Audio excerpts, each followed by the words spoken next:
નમસ્કાર વિદ્યાર્થી મિત્રો, વેલકમ બેક માય ચેનલ. આપ સૌનું ફરી વખત તહે દિલથી હાર્દિક સ્વાગત છે. આજે આપણે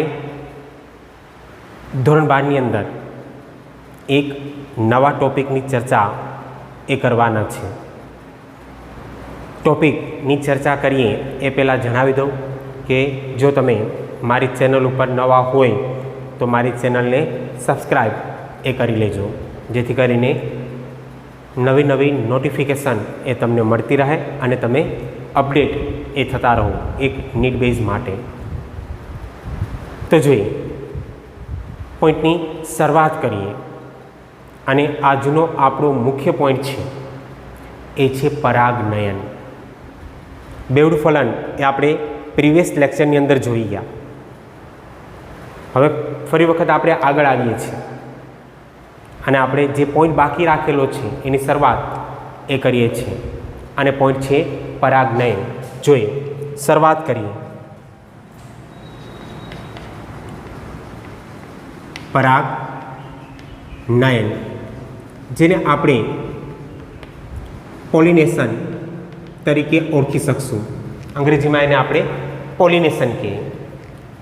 પરાગનયનની ક્રિયા. પરાગનયનની શરૂઆત કરીએ એ પહેલાં પ્રસ્તાવના એની આપણે જોઈ લઈએ. પ્રસ્તાવના એ ક્લિયર કરીએ.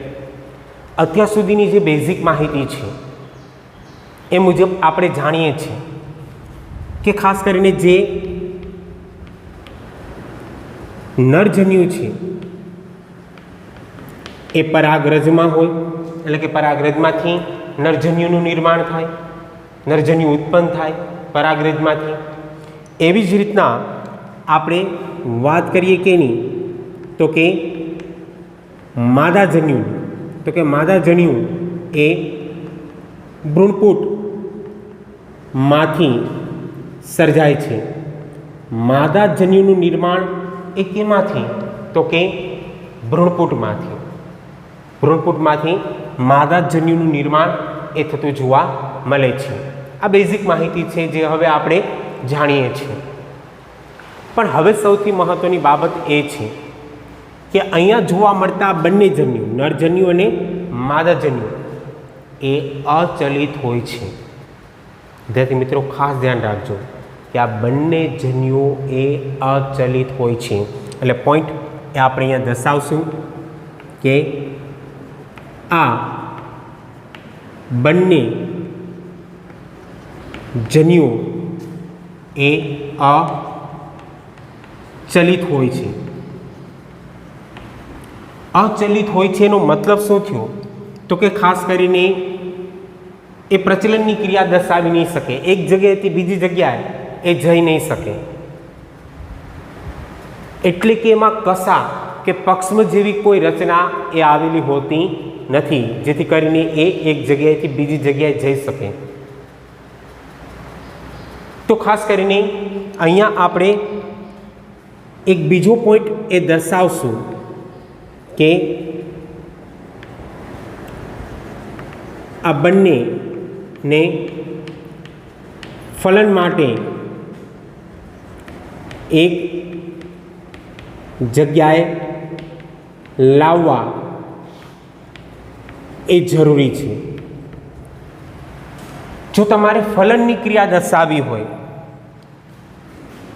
ફલનની ક્રિયા, ફર્ટિલાઇઝેશન ક્રિયા દર્શાવવી હોય, તો આ જે બંને જન્યુઓ છે એને એક જ જગ્યાએ એકત્રિત કરવા એ જરૂરી છે. જો બંને જગ્યાએ ભેગા થશે તો જ ફલનની ક્રિયા એ શક્ય બનશે. એટલે આપણે પોઈન્ટ દર્શાવ્યો કે અચલિત છે અને અચલિત હોવાને કારણે જો ફલન કરવું હોય તો બંનેને એક જગ્યાએ લાવવા એ જરૂરી છે. તો એવી કઈ ઘટના છે, એવી કઈ ક્રિયા છે કે જેના દ્વારા આપણે આ બંનેને એક જગ્યાએ લાવી શકીએ? તે ઘટના, એ ક્રિયા એ છે પરાગનયન, કે જેના દ્વારા આપણે બંને જન્યુને એક જ જગ્યા ઉપર લાવીએ જેથી કરીને ફલનની ક્રિયા એ શક્ય બને. તો એને લઈને હવે આપણે શરૂઆત કરશું અને શરૂઆત થઈ પરાગ નયનની. પરાગ નયન. પરાગનયનની શરૂઆત કરીએ એટલે સૌથી પહેલી શરૂઆત ડેફિનેશનથી થશે, વ્યાખ્યાથી. અને પરાગનયનની વ્યાખ્યા શું થાય તો કે પરાગનયનની વ્યાખ્યા એ જો આપણે આપીએ તો કંઈક આવી રીતના થશે કે પરાગરજ એ પરાગરજ મોટાભાગે ક્યાં હોય તો કે પરાગાશયમાં. અને જ્યારે પરાગરજ એ પરાગાશયમાંથી મુક્ત થાય અને સ્ત્રીકેસરના પરાગાશનના ભાગે સ્થાનાંતરિત કરવાની આ ક્રિયાને આપણે પરાગનયન તરીકે ઓળખી શકશું કે આ ઘટનાને આપણે પરાગનયન કહેશું. વિદ્યાર્થી મિત્રો, વ્યાખ્યા ખાસ ધ્યાન રાખજો. અહીંયા સૌથી અગત્યનો પોઈન્ટ શું છે તો કે સ્થાનાંતરિત કરવાની આ ક્રિયાને. કોને સ્થાનાંતરિત કરવાની વાત કરે છે અહીંયા? પરાગરજને. કે પરાગરજ એ સ્થાનાંતરણ પામે સ્ત્રીકેસરના પરાગાશનના ભાગ સુધી. તો આ ઘટનાને આપણે કયા તરીકે ઓળખી શકીએ તો કે પરાગનયન તરીકે એને ઓળખવામાં આવે.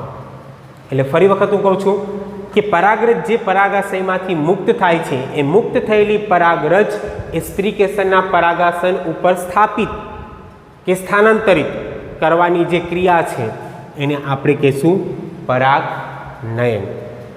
અને આ જે પરાગનયનની ક્રિયા છે એ પરાગનયનની ક્રિયા એ મોટાભાગે સપુષ્પી વનસ્પતિમાં જ જોવા મળે. અને સપુષ્પી વનસ્પતિઓમાં પરાગનયનની ક્રિયા માટેના કેટલાક અદ્ભુત અનુકૂલનો એમાં કેળવાયેલા હોય છે. પોઈન્ટ એ આપણે અહીંયા દર્શાવીએ કે આમ પરાગનયન માટે સપુષ્પી વનસ્પતિમાં કેટલાક અદ્ભુત અનુકૂલનો એ કેળવાયા હોય છે કે સપુષ્પી વનસ્પતિઓ એ કેટલાક અદ્ભુત અનુકૂલનો દર્શાવે છે. અને આ અદ્ભુત અનુકૂલનોને કારણે જ એની અંદર ખાસ કરીને પરાગનયનની ક્રિયા એ શક્ય બને છે. Point clear? ખ્યાલ આવી જશે કે અનુકૂલનની ક્રિયા એની અંદર કેળવાયેલી જોવા મળતી હોય છે. અને આ અનુકૂલનની ક્રિયા એ દર્શાવવા માટે કેટલીક વનસ્પતિ એ બહારના કેટલાક કારકોનો ઉપયોગ એ કરશે. એટલે અહીંયા પોઈન્ટ આવશે કે આ માટે કેટલાક બાહ્ય કારકોનો ઉપયોગ એ કરે છે. સપુષ્પી વનસ્પતિ એ પરાગનયનની ક્રિયા એ દર્શાવવા માટે કેટલાક બાહ્ય કારકોનો ઉપયોગ એ દર્શાવશે. જે આગળ આપણે ચર્ચા કરશું કે કયા આવા બાહ્ય કારકો છે જેનો ઉપયોગ એ સપુષ્પી વનસ્પતિ કરે છે કે જેના દ્વારા એની અંદર પરાગનયનની ઘટના એ જોવા મળતી હોય છે. તો આ એક બેઝિક માહિતી એ આપણે દર્શાવી. હવે ત્યાંથી આગળ વધીએ અને ત્યાર પછીનો પોઈન્ટ એ જોઈએ તો એ પોઈન્ટ છે પરાગનયનના પ્રકારો. પરાગનયનના પ્રકારો. પરાગનયનના કેટલા પ્રકાર હશે તો અહીંયા આપણે પોઈન્ટ એ સૌથી પહેલો દર્શાવીએ કે પરાગરજના સ્ત્રોતના આધારે પરાગનયનના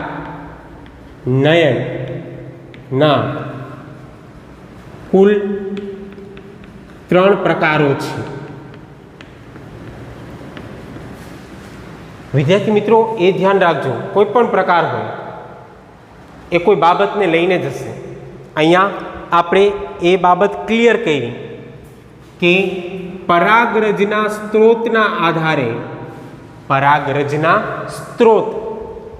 આધારે પરાગનયનના કુલ પ્રકાર કેટલા છે? તો કે કુલ 3 પ્રકાર છે. અને કુલ 3 પ્રકાર કયા? તો અહીંયા આપણે દર્શાવીએ કે ખાસ કરીને સૌથી પહેલો પ્રકાર એ છે સ્વફલન. સૌથી પહેલો પ્રકાર એ કયો છે? તો કે સ્વફલન. સ્વફલન જેને આપણે ઓટોગેમી તરીકે ઓળખી શકીએ. અંગ્રેજીમાં એને ઓટોગેમી તરીકે આપણે ઓળખી શકશું. સ્વફલન. બીજો પ્રકાર એ લે તો બીજો પ્રકાર છે ગેઇટેનોગેમી. ગેઇટેનોગેમી જેને ખાસ કરીને અહીંયા પણ ગેઇટેનોગેમી તરીકે જ ઓળખવામાં આવશે.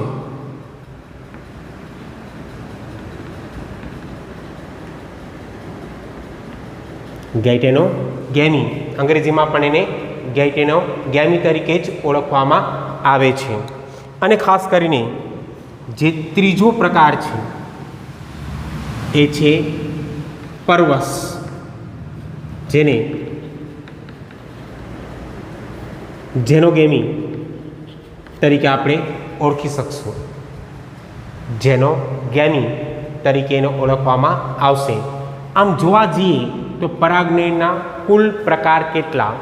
તો કે પરાગનયનના કુલ 3 પ્રકાર છે: સ્વફલન, ગેઇટેનોગેમી અને પરવશ.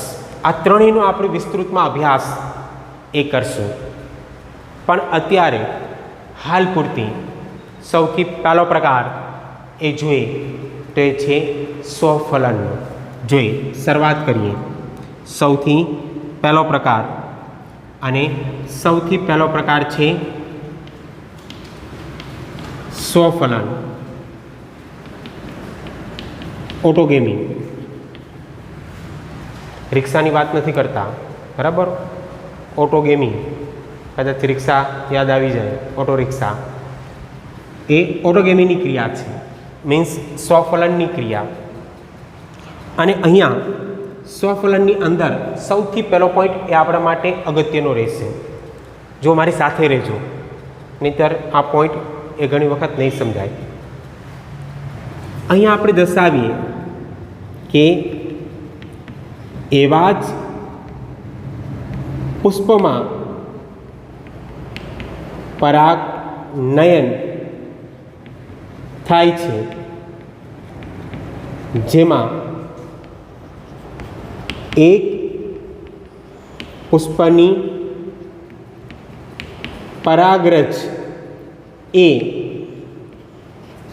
જ પુષ્પના પરાગાસન પર સ્થાનાંતરિત થાય છે. સૌથી મહત્વની બાબત કે ખાસ કરીને એવા જ પુષ્પમાં પરાગનયન થાય. આ પરાગનયન સ્વફલનની જે ક્રિયા છે, સ્વપરાગનયન, એ એવા જ પુષ્પમાં થાય કે જે પુષ્પની પરાગરજ એ જ પુષ્પના પરાગાસન ઉપર સ્થાનાંતરિત થતી હોય. આકૃતિ દ્વારા આ પોઈન્ટને આપણે સમજીએ, જેથી કરીને આપણો પોઈન્ટ એ વધુ ક્લિયર થાય. અહીંયા આપણે આકૃતિની ક્રિયા એ દર્શાવીએ અને એના દ્વારા આ પોઈન્ટ સમજીએ. ખાસ કરીને એક પુષ્પ છે અને પુષ્પની અંદરનો આ જે ભાગ છે એ આપણે જાણીએ છીએ કે નીચેનો ભાગ એ કેનો હશે? તો કે આ ભાગ છે પુષ્પાસનનો, એ ભાગ એ પુષ્પાસનનો છે. હવે અહીંયા આપણે જોવા જઈએ તો અહીંયા આવેલો જે આ ભાગ છે સ્ત્રી કેસરનો હશે, કે આવી રીતના એક સંપૂર્ણ ભાગ એ સ્ત્રી કેસરનો છે. હવે અહીંયાથી જોવા મળતી જે આ રચના છે, આવી રીતના જે રચના એ નીકળતી હશે એ પુકેસરની હશે. એટલે તમામ ભાગ એ આપણે દર્શાવી દઈએ કે આ ભાગ જે આપણે જોઈએ છે એ ભાગ છે સ્ત્રી કેસરનો, અને આ જે ભાગ એ આપણે જોઈએ છે એ ભાગ છે પુકેસરનો. એક પુષ્પ જેની અંદર બે ચક્ર હાજર હોય, સ્વફલન મોટા ભાગે એમાં જોવા મળે કે એક પુષ્પ જેમાં બે ચક્ર હાજર છે, પુકેસર ચક્ર અને સ્ત્રી કેસર ચક્ર, બે ચક્ર હાજર છે. અને અહીંયા જો આપણે એ બાબતને સમજીએ તો પુકેસરના પરાગાશયમાંથી છૂટી પડેલી જે પરાગરજ છે, આવી રીતના પરાગરજ છૂટી પડે અને એ છૂટી પડેલી પરાગરજ એ જ પુષ્પના સ્ત્રી કેસરના પરાગાસન ઉપર સ્થાનાંતરિત થાય તો આ ઘટના એ સ્વફલનની કહેવાય. કમ્પ્લીટ ખ્યાલ આવી જશે. સ્વફલન મોટા ભાગે એવી વનસ્પતિના પુષ્પમાં જોવા મળે જે વનસ્પતિના પુષ્પમાં બંને ચક્ર હાજર હોય, પુકેસર અને સ્ત્રી કેસર. ક્લિયર? એટલે એ જ પુષ્પની પરાગરજ એ જ પુષ્પના પરાગાસન ઉપર સ્થાનાંતરિત થાય તો આ ઘટનાને આપણે સ્વફલન તરીકે ઓળખી શકશું. Point clear? હવે એની સામે બીજો પોઈન્ટ આપણે દર્શાવીએ, જે પણ અગત્યનો પોઈન્ટ છે અહીંયા, કે બધા જ પુષ્પો એક સાથે ખીલતા હોય અને પરાગાશય અને પરાગાસન એ ખુલ્લા હોય તો સ્વફલન થવાની શક્યતા એ ઓછી રહે છે. આ પણ પોઈન્ટ એ જાણવો આપણા માટે જરૂરી છે. જો બધા પુષ્પો એક સાથે ખીલતા હોય, હવે એક વનસ્પતિ છે અને વનસ્પતિની અંદર તો ઘણા બધા પુષ્પો હોય, આપણે જાસૂદમાં જોઈએ કે જાસૂદના ફૂલ ઘણા બધા હોય અને બધા જાસૂદના ફૂલ એક સાથે ખીલી જાય. અહીંયા તો આપણે એક જ આકૃતિ દર્શાવી, પણ માનો કે અહીંયા બીજું એક પુષ્પ છે, અહીંયા ત્રીજું એક પુષ્પ છે અને ત્રણે ત્રણ પુષ્પ એક સાથે ખીલે અને ત્રણે ત્રણ પુષ્પમાં આ બંને ભાગ એટલે કે અહીંયાનો પરાગાશયનો ભાગ અને અહીંયાનો પરાગાસનનો ભાગ એ ખુલ્લો રહેતો હોય, ખુલ્લો એ જોવા મળતો હોય તો સ્વફલન થવાની જે શક્યતા છે એમાં ઘટાડો રહેશે. શું કામ? કારણ કે માનો કે અહીંયા કોઈ એક પુષ્પ છે અને એ પુષ્પમાંથી જે પરાગરજ છે એ પરાગરજ ઉડતી અહીંયા આવે અને અહીંયા આવી અને આ સ્ત્રી કેસરના પરાગાસન ઉપર સ્થાપિત થઈ જાય, સ્થાનાંતરિત થઈ જાય તો આ સ્વફલન ન કહેવાય, આ પરફલનની ક્રિયા થઈ. એટલે સૌથી મહત્વની બાબત એ છે કે જો બધા પુષ્પ એક સાથે ખીલે અને એમાં બે ભાગ જો ખુલ્લા હોય તો સ્વફલન થવાની શક્યતા એ ખૂબ જ ઓછી રહેશે. તો હવે કઈ ક્રિયા દર્શાવી કે જેથી કરીને એમાં સ્વફલન થઈ શકે? તો અહીંયા આપણે એ પોઈન્ટ દર્શાવશું કે આવી વનસ્પતિના પુષ્પમાં સ્વફલન માટે કોઈ એવી ક્રિયા ખરી કે જેમાં સ્વફલનની ક્રિયા એ જોવા મળે, જેથી કરીને એમાં આપણે સ્વફલન એ દર્શાવી શકીએ? તો બે બાબત છે કે જેના દ્વારા તમે સ્વફલનની ક્રિયા એ દર્શાવી શકો અને પહેલી બાબત એ આપણે અહીંયા દર્શાવીએ છીએ કે એવી કઈ બાબત છે કે જેના દ્વારા આવી વનસ્પતિમાં પણ સ્વફલન થાય પરફલનની જગ્યાએ? તો કે એક તો પરાગરજની મુક્તિ, પરાગરજની મુક્તિ અને પરાગાસનની ગ્રાહ્યતામાં તાલમેલ એ રાખવું. સૌથી મહત્વની બાબત આ ક્રિયા કે અહીંયા આપણે એવું કહીએ કે જેવી અહીંયા પરાગરજ એ મુક્ત થાય, ક્યાંથી? તો કે અહીંયાથી આ જે ભાગ છે એ કયો છે? પરાગાશયનો. કે પરાગાશયમાંથી જેવી પરાગરજ એ મુક્ત થાય એવો જ અહીંયા સ્ત્રી કેસરની અંદર આવેલો જે આ ભાગ છે જેને આપણે પરાગાસન કહીએ છીએ, જેવી પરાગરજ મુક્ત થાય પરાગાશયમાંથી એ જ સમયે પરાગાસનનો ભાગ એ ગ્રાહ્યતા અનુભવે. ગ્રાહ્યતા એટલે ગ્રહણ કરવાની ક્ષમતા એમાં જોવા મળે, જેથી કરીને એ જ વનસ્પતિની પરાગરજ એ જ વનસ્પતિના પરાગાસન ઉપર સ્થાપિત થાય. ઇન શોર્ટ કહેવા જઈએ તો અહીંયા આપણે હજી ટૂંકમાં કહી દઈએ કે પરિપક્વતાનો જે સમયગાળો છે એ પરિપક્વતાનો સમયગાળો એક સરખો હોવો જોઈએ.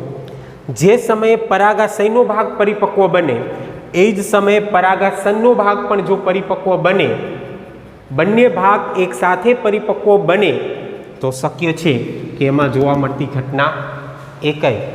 તો કે સ્વફલન. તો સ્વફલન એ શક્ય બને એવું આપણે કહી શકીએ. આ પહેલી બાબત. બીજી બાબત અહીંયા આપણે દર્શાવીએ તો બીજી બાબત એ કે પરાગાશય અને પરાગાસનમાં નિકટતા હોવી જોઈએ, જેથી સ્વપરાગનયન એ શક્ય બને. વિદ્યાર્થી મિત્રો, આ ધ્યાન રાખજો, પરાગાશય અને પરાગાસનમાં નિકટતા હોવી જોઈએ, બે એકબીજાની એકદમ નજીક હોવા જોઈએ. જો આ બંને ભાગ એકબીજાની નજીક હશે, હા, તો સરળતાથી એમાં આ જે ઘટના છે સ્વપરાગનયનની જે ઘટના છે એ થઈ શકશે. આ બે એવી બાબત છે કે જેને લઈને આપણે સ્વફલનની ક્રિયા, ઓટોગેમીની ક્રિયા એ દર્શાવી શકીએ. Point clear? પણ હવે જો પોઈન્ટ જોવા જઈએ તો અહીંયા આપણે દર્શાવી શકીએ કે ખાસ કરીને કેટલીક વનસ્પતિ એવી છે કે જેમાં એક કરતાં વધારે પુષ્પ જોવા મળતા હોય. એટલે કેટલીક વનસ્પતિ જેવી કે ખાસ કરીને વાયોલા છે, અબુટી છે અને કોમેલિના છે. વિદ્યાર્થી મિત્રો, આ ત્રણેય નામ ધ્યાન રાખજો. કેટલીક વનસ્પતિ જેવી કે કઈ? વાયોલા છે, અબુટી છે અને કોમેલિના છે. આ ત્રણ એવી વનસ્પતિઓ છે. કેટલીક વનસ્પતિ જેવી કે વાયોલા, અબુટી અને કોમેલિના, જેમાં એક કરતાં વધારે પુષ્પો એ સર્જાય છે. એમાં એક કરતાં વધારે એટલે બે પ્રકારના પુષ્પ જોવા મળે. એક પુષ્પ એ હવાઈ પુષ્પ હોય તો બીજા પુષ્પ એ સંવૃત પુષ્પ હોય. એક પુષ્પ એ કયા? તો કે એક પુષ્પ એ હવાઈ પુષ્પ હોય તો બીજા પુષ્પ એ કયા? સંવૃત પુષ્પ. આ બંને વચ્ચે થોડોક ડિફરન્ટ છે, અને ડિફરન્ટ એ આપણે ક્લિયર કરીએ કે બંને વચ્ચે ફેરફાર એ શું જોવા મળે છે. જોઈએ, અહીંયા ધ્યાન રાખજો. ખાસ કરીને અહીંયા આપણે ડિવાઈડ કરી દઈએ કે આ બંને વચ્ચે તફાવતની ક્રિયા કઈ છે. તો કે અહીંયા આપણે લઈએ હવાઈ પુષ્પ, અને આ તરફ આપણે લઈએ સંવૃત પુષ્પ. એક કરતાં વધારે પ્રકારના પુષ્પ, એક હવાઈ પુષ્પ છે તો બીજા સંવૃત પુષ્પ છે. બેમાં ફેર શું છે? હવે અહીંયા ધ્યાન રાખજો ખાસ. સૌથી પહેલી ક્રિયા એ આપણે લઈએ છીએ હવાઈ પુષ્પની. તો અહીંયા સૌથી પહેલો પોઈન્ટ કે અન્ય જાતિ જેવા જ પુષ્પ એ જોવા મળે છે. અન્ય જાતિ જેવા જ પુષ્પ હોય. કયા? હવાઈ પુષ્પ, જે અન્ય જાતિ જેવા જ હોય, એમાં કોઈ ફેર જ નથી.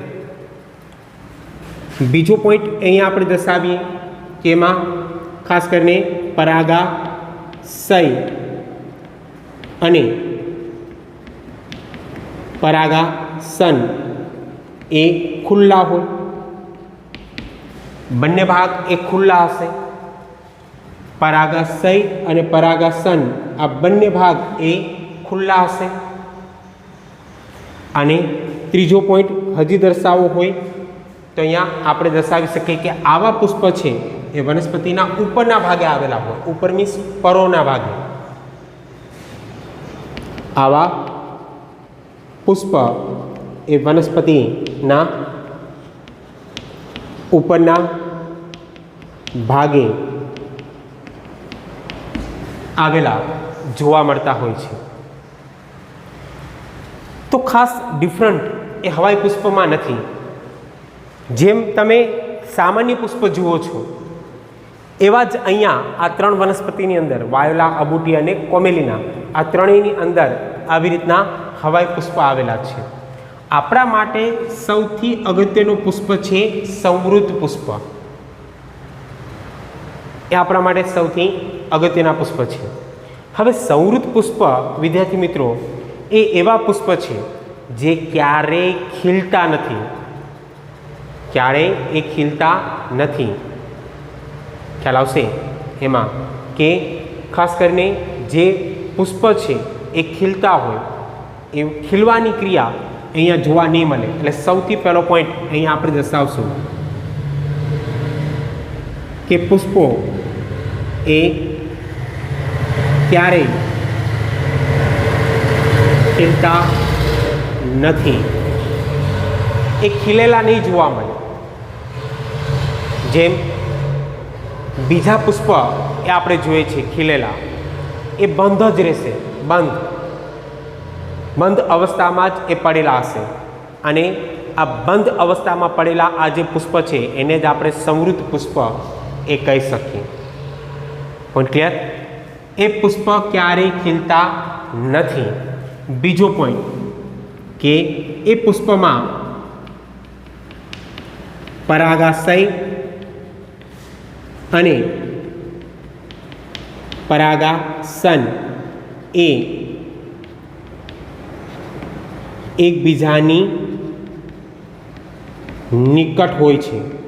નિકટ એટલે એકદમ નજીક હશે જ, કારણ કે પુષ્પ એકદમ બંધ છે. આપણે જેમ કળી જોઈએ, ફૂલની કળી બંધ જ હોય, એમ અહીંયા પણ પુષ્પ એ બંધ જ છે.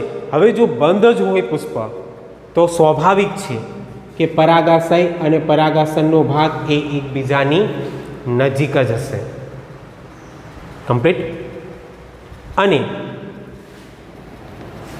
બંધ અવસ્થામાં છે એટલે હવે જ્યારે પરાગાશયનું સ્ફોટન થશે આવા પુષ્પમાં, એટલે સરળતાથી એ જે પરાગરજ છે એ સ્ત્રી કેસરના પરાગાસન ઉપર જ સ્થાપિત થશે, બીજે ક્યાંય પરાગરજ જઈ શકશે નહીં. એટલે અહીંયા આપણે દર્શાવીએ કે જ્યારે પુષ્પ કલિકા સ્વરૂપે પરાગાશયમાંથી પરાગરજ એ મુક્ત થાય છે, જેથી પરાગરજ એ સ્ત્રી કેસરના પરાગાસન પર સ્થાપિત થઈ શકે છે. અહીંયા સૌથી મહત્વની બાબત એ છે કે જ્યારે પુષ્પ કલિકા સ્વરૂપે પરાગાશયમાંથી પરાગરજ મુક્ત કરે ત્યારે એ છૂટી પડેલી પરાગરજ તો બહાર નહીં જઈ શકે, એટલે એ પરાગાસન ઉપર જ સ્થાપિત થશે. હવે આપણે કહી શકીએ કે આ જે ઘટના થઈ એ સ્વફલનની છે, બરાબર. એટલે અહીંયા આપણે કહી શકશું કે આવા પુષ્પોમાં થતી ઘટનાને સ્વફલન કહેવાય. આ જ રીતના જે ઘટના જોવા મળે એને આપણે સ્વફલન કહેવાય, કારણ કે બહારથી કોઈ બીજી પરાગરજ તો આવવાની નથી, અને બીજી કોઈ પરાગરજ માનો કે આવી પણ જાય તો પુષ્પ તો બંધ છે, જેથી કરીને એ પરાગાસન ઉપર સ્થાપિત જ નહીં થાય, થઈ શકશે જ નહીં. તો આપણે કહી શકીએ કે જે પરાગરજ છે એને સ્થાપિત થવાની અહીંયા કોઈ પણ ઘટના, કોઈ પણ તક એ જોવા નહીં મળે, નહીં જ મળે. તો આ ખાસ કરીને બે પુષ્પ, એક હવાઈ પુષ્પ અને બીજા છે સંવૃત પુષ્પ, એ જોવા મળતા હોય છે, જેને લઈને આપણે એક સંપૂર્ણ ઘટના એ જોઈ ગયા, જેને આપણે સ્વફલન તરીકે ઓળખીએ છીએ, ઓટોગેમી તરીકે ઓળખીએ છીએ. આશા રાખું કે આ વિડીયો તમને ગમ્યો હશે, અને ગમ્યો હોય તો લાઈક કરજો, શેર કરજો અને ચેનલને સબસ્ક્રાઈબ કરવાનું ભૂલતા નહીં. થેન્ક યુ, ધન્યવાદ.